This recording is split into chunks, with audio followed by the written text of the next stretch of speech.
Janine, I missed your introduction, so forgive me. I didn't press record in time, but welcome, and thank you very much, Janine, for introducing and continuing to partner with me on this. Um, oh, Charlie is an old schoolmate from way back when. So welcome, Charlie. Welcome.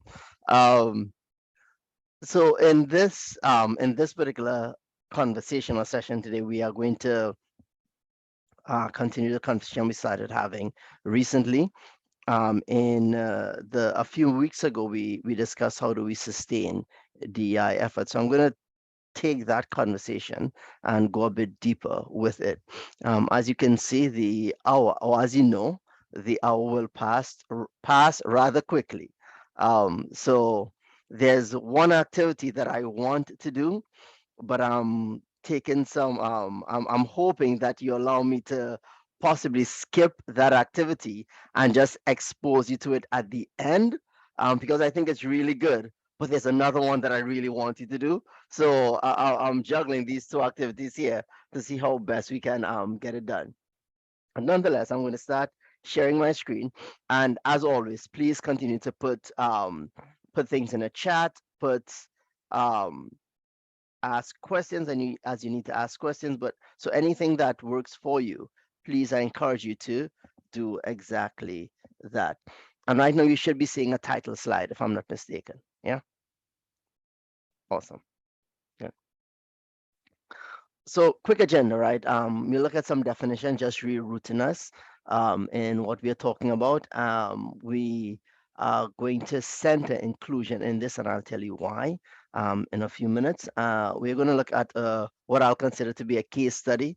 It's a real case, and that's what we'll spend a bit of group work on, I would think, and then look at some new approaches, like, right, what are we going to do beyond that after you look at the case study? So the first thing, and we'll just make this very direct. We In all of the definitions that we've looked at when it comes to inclusion, including the ones I introduced to you and the ones that may have been reading on your own, we know that inclusion is about voice. And inclusion is about whose voices get brought to the table, whose voices, when they get brought to the table, are amplified, whose voices, if we are looking at inclusion in a real way, whose voices are missing from the table, whose voices are not being included, whose voices are silenced or muted, right? So all of the ways in which we look at voice is really around what inclusion means. Anything else in terms of inclusion, when you hear inclusion, anything else that you want to add to this? That's a pretty straightforward standard understanding we have of inclusion in the context of diversity, equity, inclusion, justice, belonging, that type of work. All right. So let's start this conversation here. When you hear management, when you hear leadership, what are the differences that come to mind? And I know a number of you, I don't know if anyone on this call is from the business school and stuff like that, or if you've done leadership studies, this one is one that you are familiar with, right? So please chime in. You hear management, you hear leadership, what comes to mind in terms of the differences?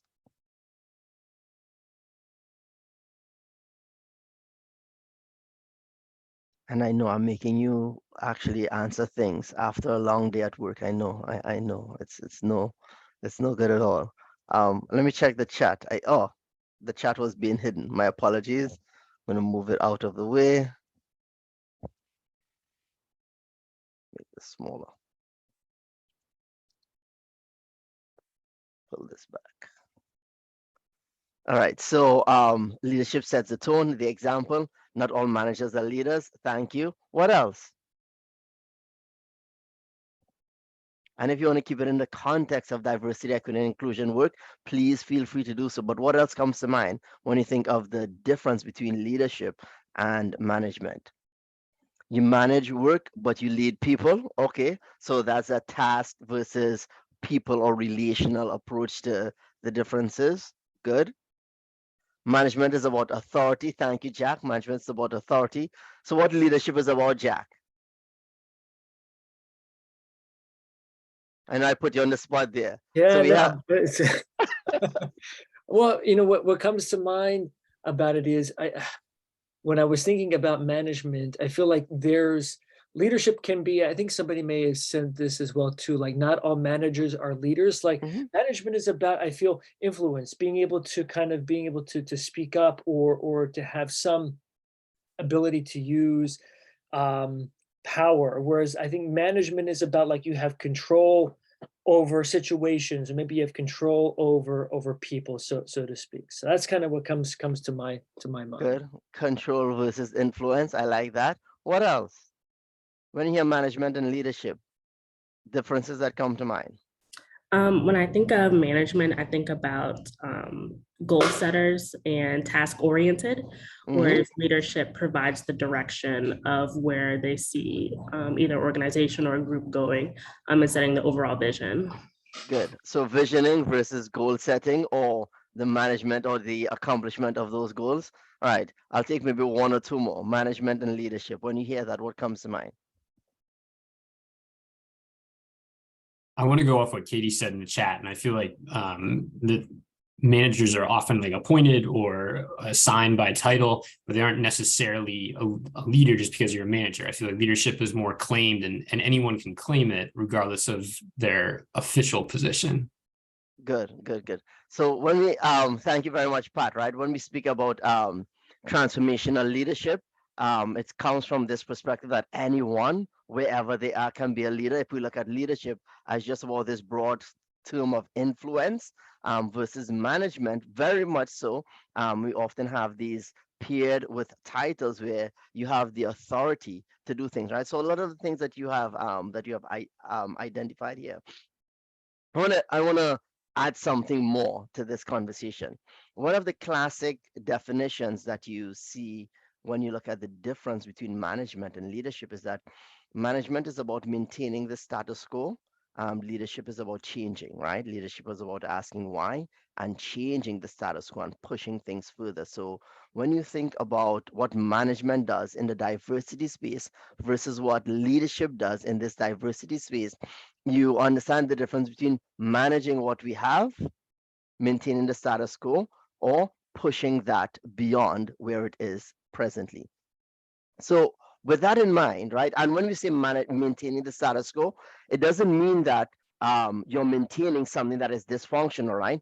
It could be that maintaining the status quo means that some folks are at a higher level of on the inclusion journey, and the manager who is focusing on diversity, equity, and inclusion is managing that organization wherever it is on its inclusion journey. Some folks may be at the very beginning, some folks may be midway, maybe midway on that journey, but management is still just concerned with maintaining it as it is and making sure that there aren't a lot of flare-ups, right?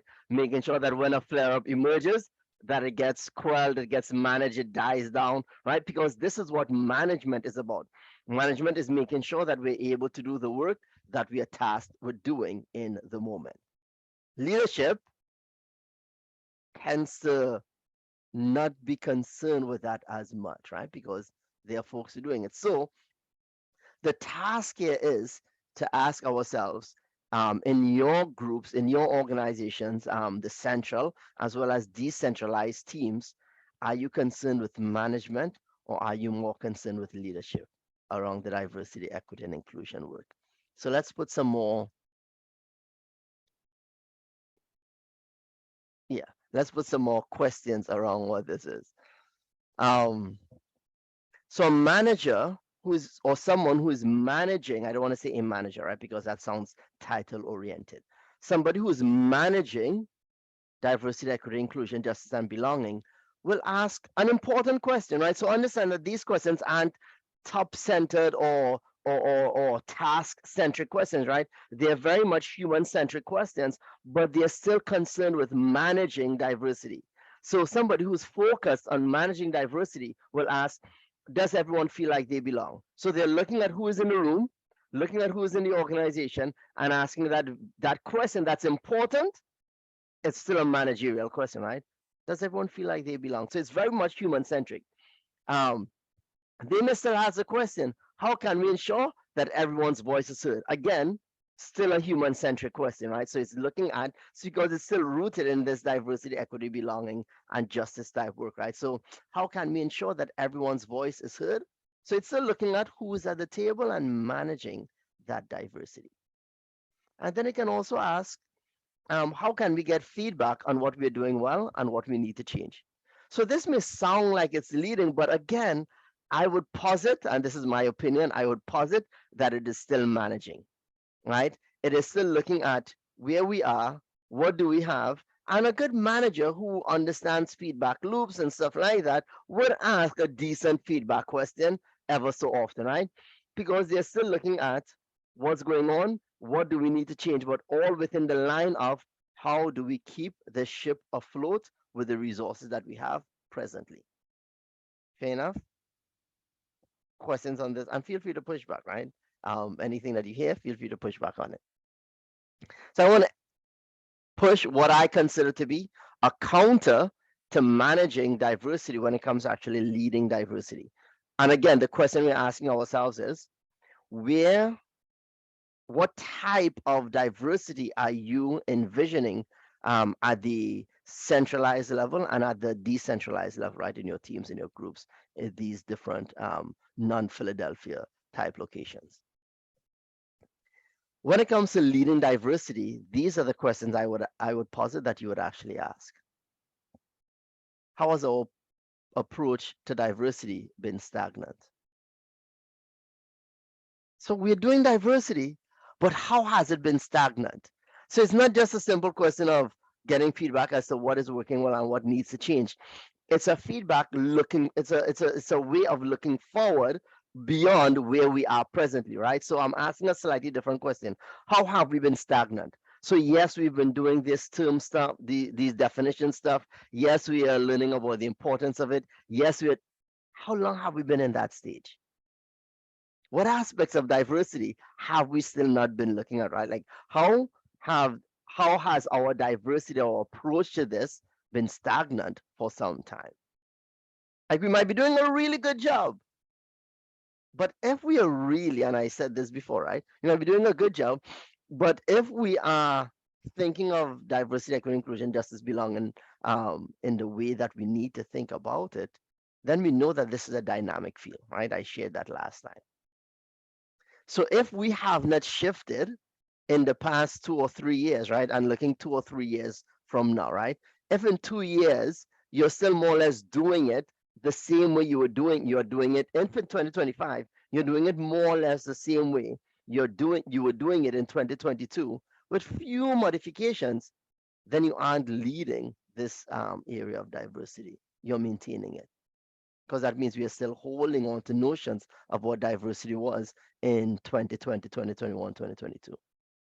The way we do diversity in 2025 should not, or in 2023, should not be how we looked at it in 2019. If we are seeing this in a very critical way, right? Where do we need to take inclusion and equity next? So it's not just about what are the gaps, but where do we need to take inclusion and equity in our organizations, teams, and groups next? And why are we not doing A, B, and C? So we may see an organization doing something, right? And the leader who is leading this would ask, why aren't we doing that? And if the response we come back with is, well, capacity, then okay, have we rethought what capacity means for us? Have we re-envisioned what capacity should be looking like? Or the things that we think, or the things that are requiring our attention, are those the things that should still be requiring our attention at this point in time? So the one who is leading diversity is not simply asking about how do we make more voices become included. It really is looking ahead at what are we missing really, even as we conceptualize what diversity, equity, inclusion, justice, and belonging is. And are we continuing to push that ball forward or kick that ball forward? How are these distinctions sounding to you? How are they landing for you? Feedback, insights, challenges. If it sounds like junk, like I said, that sounds like real junk. I don't believe any of that stuff. Please, I encourage you to share. Hey Charles, welcome. Anyone How are wants you, to add? Professor? I'm good, Charles. I'm good. Good. Anyone who wants to add, take away, offer insights? All right. So I'm gonna push this forward a bit. So as we continue looking at leading diversity, there are some things that that are barriers to diversity. And because of a small group, I may actually do that activity that I was thinking about. Seems like we're doing relatively okay in time. Some of these you're already familiar with, so I won't be redundant in terms of the work that I'm doing with you and other things that you're being exposed to at TUAA. We know that stereotypes and bias or biases, right, unconscious biases and stuff like that. That's one of the common barriers to inclusion that we are familiar with. I won't dwell on that because you've come across that already, right? And the piece that I will start moving on to is the leadership skills gap. So one of the biggest barriers to inclusion that that has been determined is this idea of the leadership skills gap. So the last time we spoke, some folks were mentioning emotional intelligence and stuff like that. So for some of us in our organizations, right, or groups or teams, the different chapters and stuff like that, we have leaders who want to do diversity, who talk about diversity, but the skills to sustain it need a bit of TLC, right? There's something that isn't quite there. Like you hear the language around it, but then you're having conversations and you start hearing some of the terminology or some of the challenges that they have in actually making people feel included. So an example might be, they know that diversity, equity, inclusion, and justice is important. However, when it says, yeah, you know what, we have this individual who is, they don't feel like they're included, and the response is, it's only one person. You know what, when we actually have, maybe when we have a few more people, then we could actually start focusing. So they're still rooted in a quantitative approach to what it means to actually focus on quote unquote a problem, and not necessarily the qualitative experience of that one individual, right? That is someone who I would advocate has I would say has a skills gap in terms of understanding what it means to really engage the diversity, equity, and inclusion space, right? That they hear it, but when they hear it, the pushback is, well, is that really as big a concern as we think it is? Because it's only one person, right? And we know coming out of our educational space, quantitative data still carries a lot more weight than qualitative data, fortunately or unfortunately, right? And that is a bias that we have in terms of when we look at what signifies a problem. Very much so it's rooted in quantitative data. So I would say that one example of a leadership skills gap is what do they look at, or what do they consider to be evidence of a lack of inclusion? Right. Another example of a leadership skills gap would be they want to do the work, they are trying to do the work, but when it comes to emotional intelligence around certain issues, um, they are still pushing back on terminology, right? So, okay, you say white supremacy, but is that really what is that really an issue when we use that term? Yeah, I know white supremacists, that's a problem.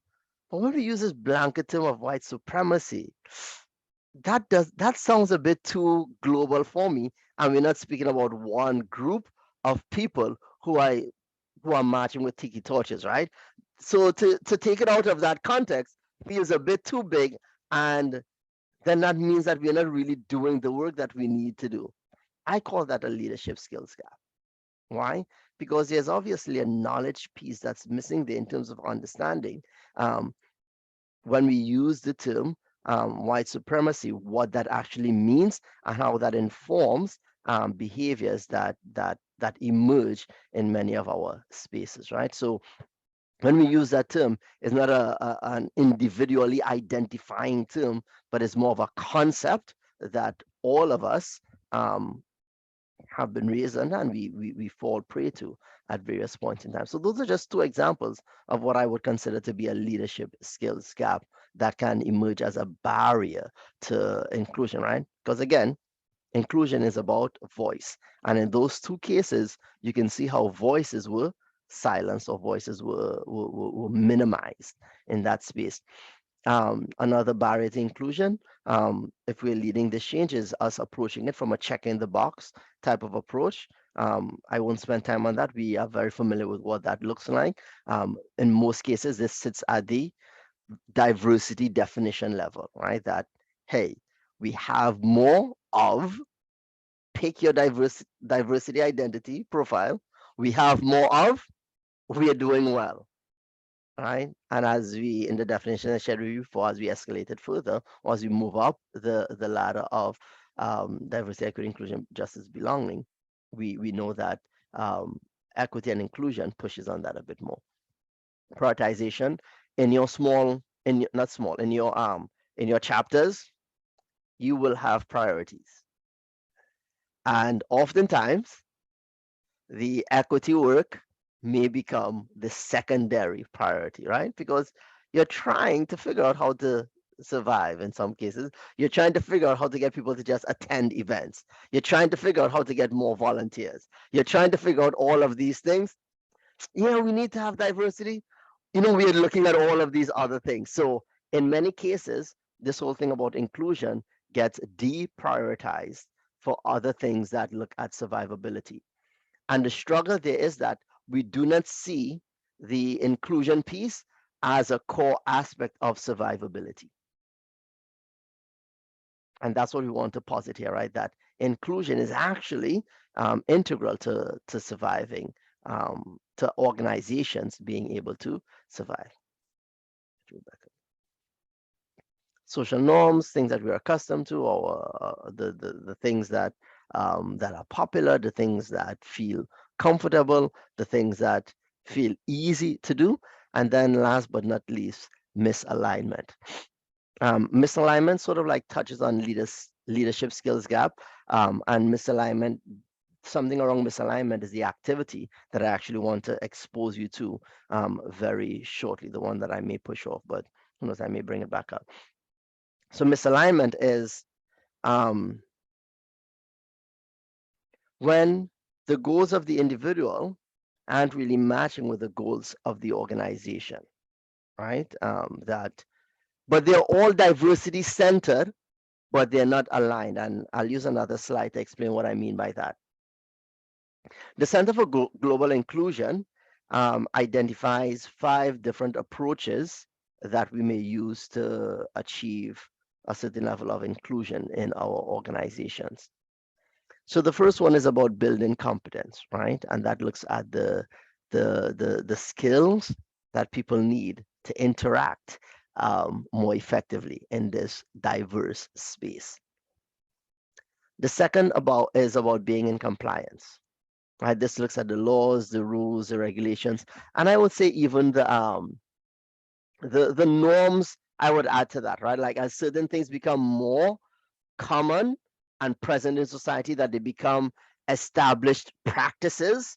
I would add that to this idea of rules, norms, rules and laws and stuff like that on quotes, right? I'll put that on that level just for the sake of this. So being in compliance, right? Being in compliance with similar organizations, partner organizations, whatever have you. Let's look at the broad scope of what being in compliance is.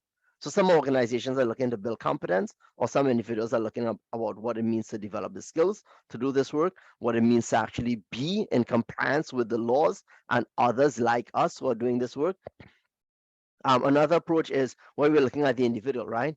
And we have these very necessary, but sometimes aspirational statements that everyone has a space. Everyone should feel like they belong. Everyone is invaluable, right? Everyone's presence needs to be valued in a very intentional way. And whether you're taking it from a spiritual, religious, or secular approach, that you're really looking at the value of each individual, and that we are all dependent on each other. We all belong to the thing that binds us is humanity. So I'm looking at if there's anyone whose dignity is not being uplifted and upheld, then we're not doing diversity, equity, inclusion, justice, and belonging right. So that's the other approach where we take it from the honoring individual dignity. Yet another approach is where we look at it from how we developing our organization effectively. So it really looks at improving the organization and how it does the work around diversity, equity, inclusion, and justice. So it's beyond the skill building alone of individuals, but we're looking at the organization as a whole. And hey, for this organization to do things right, it needs to do this, this, and this. Or for this organization to survive, it needs to do these particular types of things. And then you have yet another approach that takes it from the um, advocating for social justice, where it's not just about the organization, not about the individual, but it's whatever we're doing here, the end goal is to change society on a whole, right? It's not just about my chapter of TUA, it's about how do we change society as a whole, because social justice is the issue of the day. So my question to you is, which one of these is more important?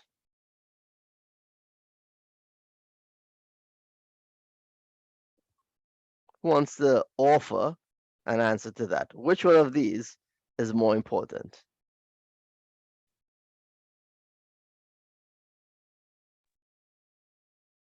If I may, Professor, I would think that advocating for social justice may be the most important. However, I think that they all work together. Excuse me, I was chewing something. I think they all work together, and at different times it's possible that a leader might have to use the different approaches. Okay. That sounds right. That sounds all right. We can start working with that. I would say the building competence one, just the foundational, it seems like a very foundational point to start to get everyone on board in order to successfully kind of move through the rest of, the steps there. Okay. How do you pronounce your first name? Eliza. Elisa. Thank you, Elisa. Thank you. I Anyone would, else? I would second that. This is Nicole. Nicole? Mm-hmm. I was actually going to say building competence. I think it just looking at this definition, if you can increase competence of individuals to interact more effectively, then they'll start to learn about what they need to do to be in compliance. They'll honor dignity better because they'll understand viewpoints. And I think those kind of just help organizations improve their performance, overall. And then comes in the social justice piece. It's hard to pick what's most important, but if I had to, that's where I would start. Thank you, Nicole. Thank you. That sounds and we put in a nice table form. It seems like it's going in a certain sequence. Nicole, that sounds very, very logical. And I don't have any disagreements with what you've shared there. Anyone else? I'll take one more and then we push this forward. Christine. So, yeah. So I would say I think being in compliance is necessary even to build competence, because then you have like a framework of like how the conversations go. And I work with kids, so I think about that for, and having tough conversations. It's important to have, your rules and expectations set. Awesome. Why introduce this activity? Because honestly, I don't know if there is a most important. And it really is, again, this is Nicole, sorry, I'm not on video. No, you're good, Nicole, I see you. It really is, I think it's really based on perspective and individuals. The young lady who just spoke talked about rules. Some people live by rules and codes. some people may be more sensitive to religious recognition, so they may think that's most important. Some people may put social justice issues, or a lot of people, I think, look at DEI and think it is only about social justice issues or things related to race, where I think we saw a lot of that during George Floyd, and when we were in the middle of COVID and people were out protesting and painting Black Lives Matter. That was the social justice, and that became the focus of diversity.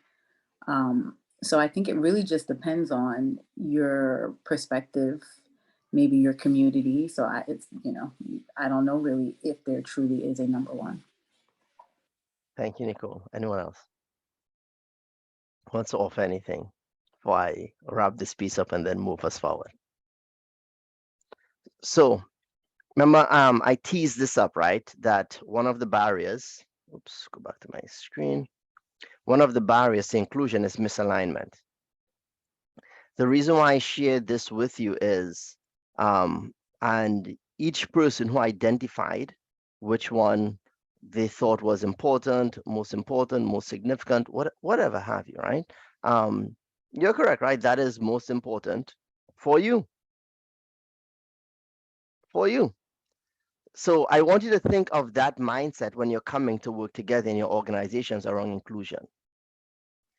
The thing that is most comfortable for you is the one that you would want to see put in place, right? Others, when they look at a list like this, and most of the approaches can be, we can put them into these different buckets, right? Most of the approaches people take, or what they see as important in diversity, or the suggestions they make, we can almost put it into these different buckets. So as you're coming in to working together in your chapters at the national level, whatever have you, or the central level, understand that you're coming in with suggestions and ideas that may fall into any of these buckets. And then now you have this challenge of prioritizing. Hey, the organization sees developing the organization as the most significant one. But no, we have to be doing social justice. Yeah, but we don't have the resources to do social justice. Well, then this organization doesn't align with my values. Yeah.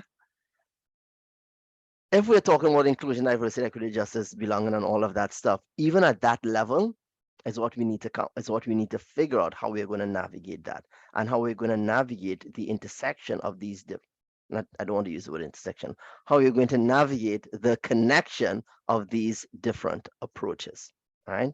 That we really have to even look at it at this level of how we approach it if we're really focusing on inclusion. So with that being said, I'm going to jump in. I'm not going to give you the task, but I'll let you know what you can use in your own. So if you find that in your chapters, you are struggling to really move this inclusion conversation forward.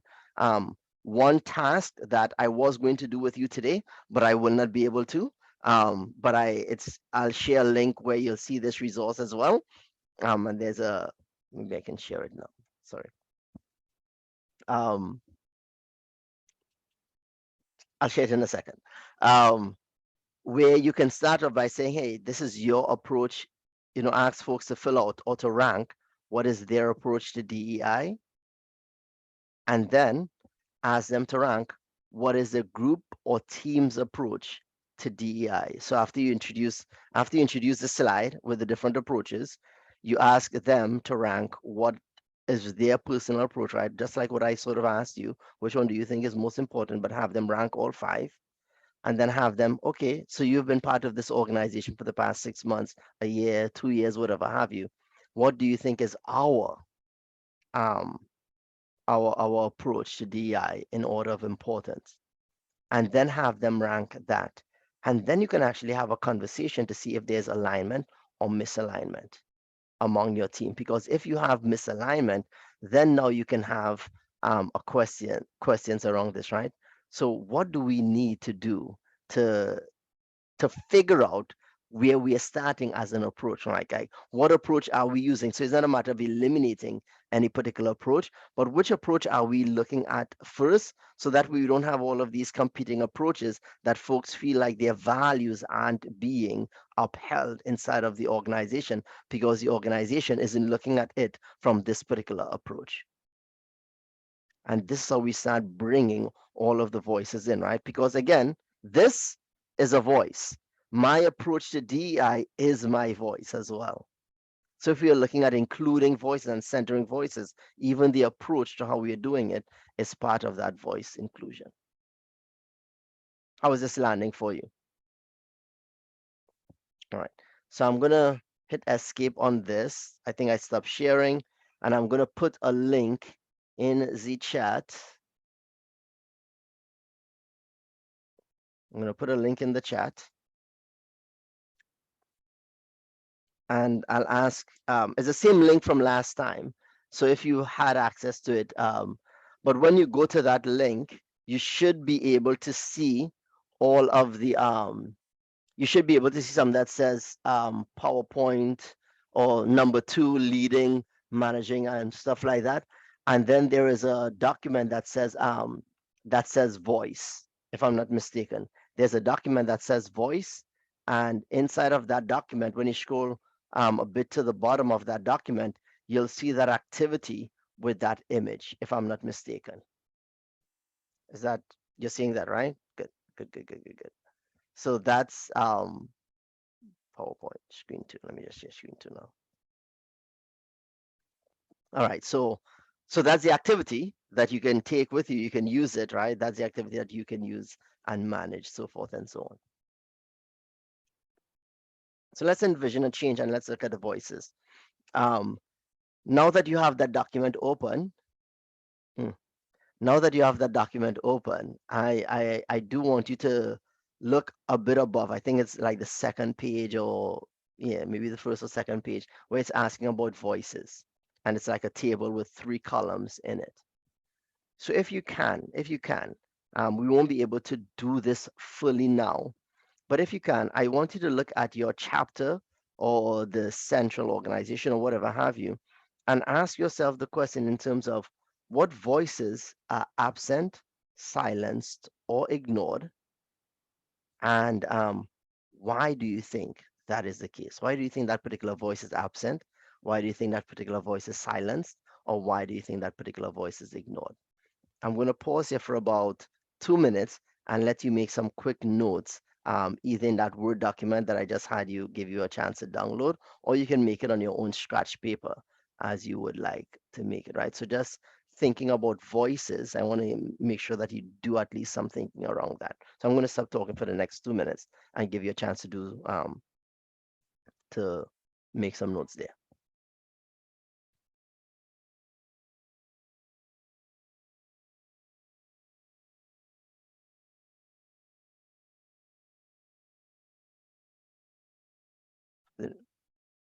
Right. So I'm introducing the case study, right? So there's a case study I'm going to put you into groups to look at. A local nonprofit organization does a lot of work around managing differences. It has a very diverse leadership structure and a diverse board of volunteers. In a recent look at its engagement numbers, it found the following.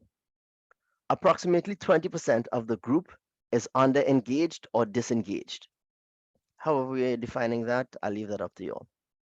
When it looked at the under-engagement and disengagement, it found that 90% of those who were under-engaged and disengaged presented or identified as people of color. And we can expand that to any other marginalized identity group, right? So they found that 90% of those who were under-engaged or disengaged were people of color, or pick another marginalized identity, but we can keep it with people of color here. So so that's the case I have you looking at. My question to you as leaders in your organization would be 3 questions. What questions would you be asking to address the under-engagement and disengagement? What approaches might you take to address the observations around who is engaged and who is disengaged? And what are some things that we need to be cautious about even when engaging the challenges that we have data to support, right? Like we have data to support that 90% of them are people of color. What are some things that we need to be cautious about, even when we're looking at that data that is actual data? Yeah, so those are the 3 questions. I'm going to post those into the chat. Control C.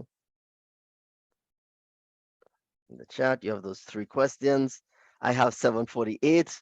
I'm going to put you into very small groups, so you can, like, groups of 3, so you can at least have, everyone has a chance to have 2 minutes of conversation, right? So I'm going to give you a chance to speak about it in small groups. You have the questions, you have the case. If you want to take a question, I'm going to also paste the case just for the sake of pasting the case. Yeah. So you have some quick details here. So you have the questions and the case. Sounds good? All right. So stop sharing. Quick groups, bigger rooms. 2 to 3. Yeah.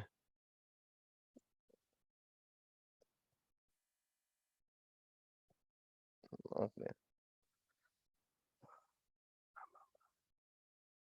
Okay. All right. So take about 8 minutes. Yeah. Discuss.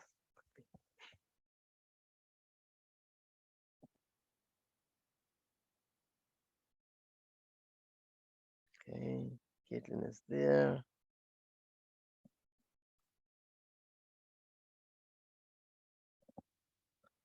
Okay. All right. At least all the groups have at least 2 or 3 people. Good. Good. Good. Good.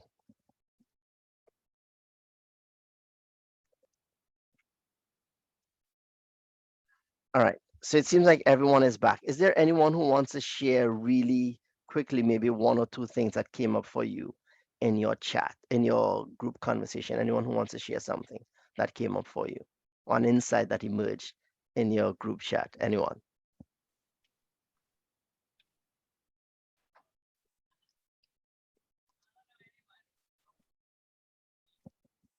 I know you're like, no one shared 757, but anyone? Oh, yeah, I'll share something. So we Sure. talked about the questions that we should be asking. So, like looking at the demographics and diving a little deeper into the population that, and the demographics associated. And then from an approach perspective, panel discussions were brought up to really dive in a little deeper as to some of the whys and some of the opportunities that a group could have to create some programming or some inclusive programming for those groups, and figuring out activities to re-engage.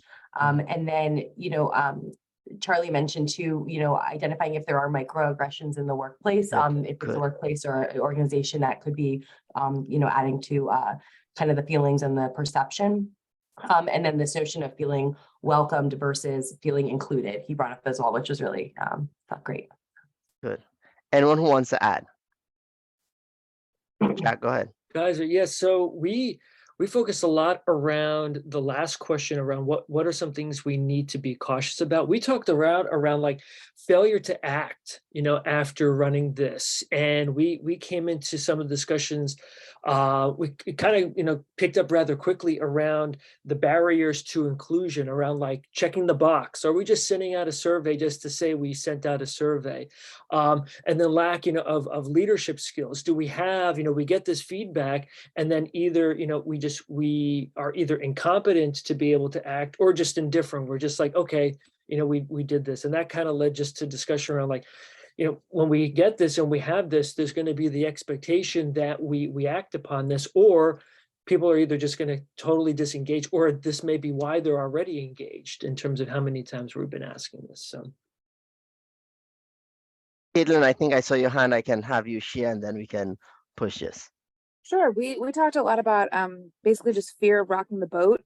And, if everyone in the room is agreeing on one thing, how it's difficult sometimes to speak up. And I mentioned how I have an employee who came from a company where when she did speak up, it was often viewed as kind of combative, and that makes you fearful to speak up in your next role. And how sometimes it's just concentrating on basically moving the organization forward, moving the ship forward, that it's hard to pump the brakes and listen to everybody and Good. welcome new ideas. Good. Awesome. Awesome. Excellent insights that came out of this. And one thing I want to add as you're thinking about that, right, that ties to that last question as well.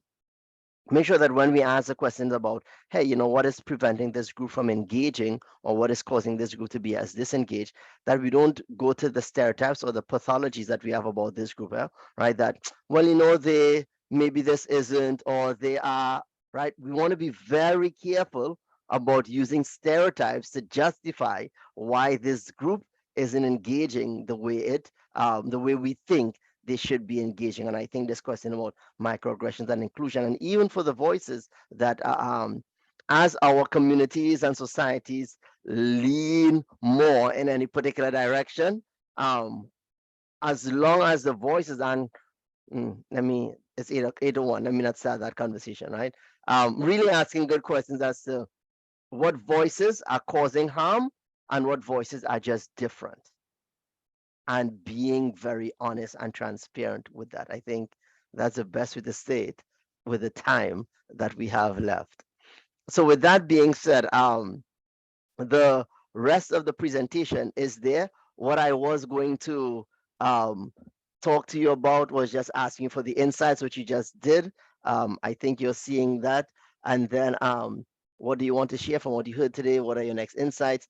And then GDIB, leadership and accountability. When you get the link, there's a document with the leadership and accountability activity that you can use there. There's a link to a video, ways to increase inclusivity. When you get the PowerPoint presentation, you can click that link to see it. And then where I pull some of the barriers from, that's a resource there that I pulled some of the barriers from. So folks, thank you. We can see that on our passes really quickly, but thank you very much for your offering, your engagement, your insights. Anyone who has any